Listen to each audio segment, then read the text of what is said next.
কলকাতা টিভির ডিজিটালে আপনাদের স্বাগত জানাই। আমি দেবজ্যোতি। প্রতিদিন প্রতিটি খবরে আপডেট পেতে চোখ রাখুন কলকাতা টিভির ডিজিটালে। গত 13 তারিখ যুবভারতী ক্রীড়াঙ্গনে যে ঘটনা ঘটেছে, তারপরে অত্যন্ত ক্ষুব্ধ রাজ্যের মুখ্যমন্ত্রী মমতা বন্দ্যোপাধ্যায়। তিনি তার রাজনৈতিকভাবে সবচেয়ে প্রিয় পাত্র অরূপ বিশ্বাসকে পদত্যাগ করতে বলেছিলেন। সেই মতো অরূপ বিশ্বাস পদত্যাগপত্র পাঠিয়েছিলেন রাজ্যের মুখ্যমন্ত্রী মমতা বন্দ্যোপাধ্যায়ের কাছে। সেই পদত্যাগপত্র গৃহীত হয়েছে।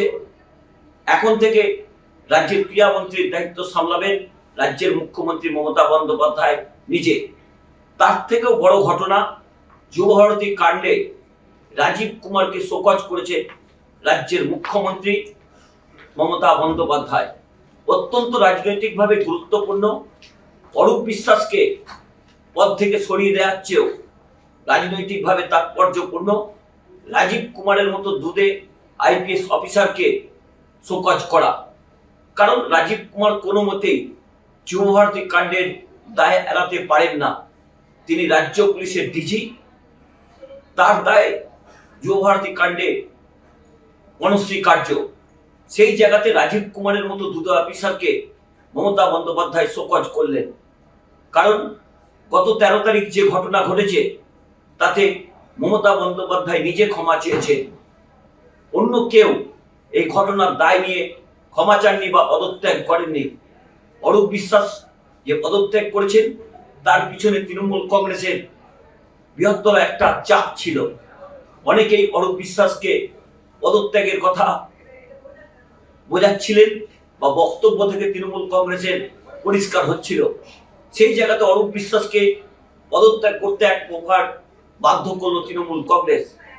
কিন্তু রাজীব কুমারের সঙ্গে মমতা বন্দ্যোপাধ্যায়ের একটা বোঝাপড়া রয়েছে, যে রাজীব কুমার একজন দুধে আইপিএস অফিসার।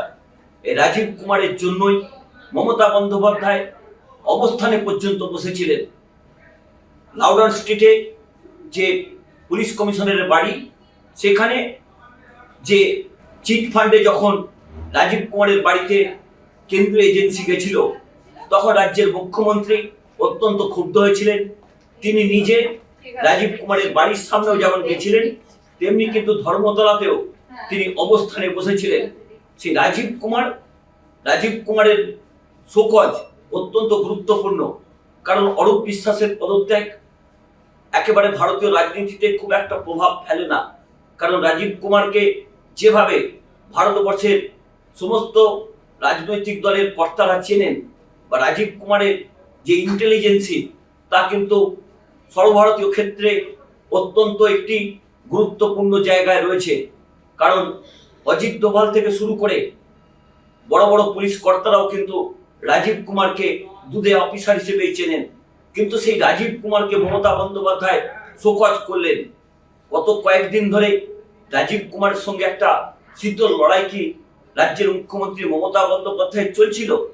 কেন অনুব্রত কাণ্ডে রাজীব কুমার যা চেয়েছিলেন, তা হয়তো মমতা বন্দ্যোপাধ্যায় তাকে করতে দেননি।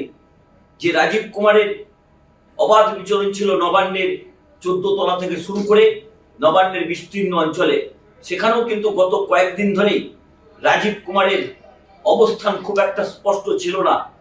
তখন থেকেই মনে হচ্ছিল, তাহলে কি দূরত্ব তৈরি হয়েছে রাজ্যের প্রশাসনিক প্রধানের সঙ্গে রাজ্য পুলিশের পদস্থ কর্তা বা ডিজি পর্যায়ের যিনি অফিসার রাজীব কুমার, তা নিয়ে কিন্তু যথেষ্ট জল্পনা চলছিল।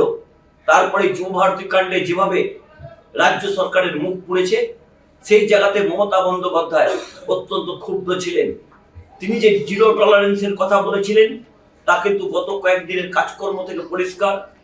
গত মঙ্গলবার মমতা বন্দ্যোপাধ্যায় যে নির্দেশিকা দিয়েছিলেন, তার থেকেই পরিষ্কার হচ্ছিল রাজীব কুমারের সঙ্গে মমতা বন্দ্যোপাধ্যায়ের যে শীতল একটা লড়াই চলছিল, সেটা কি পরিণতি প্রাপ্তি হলো?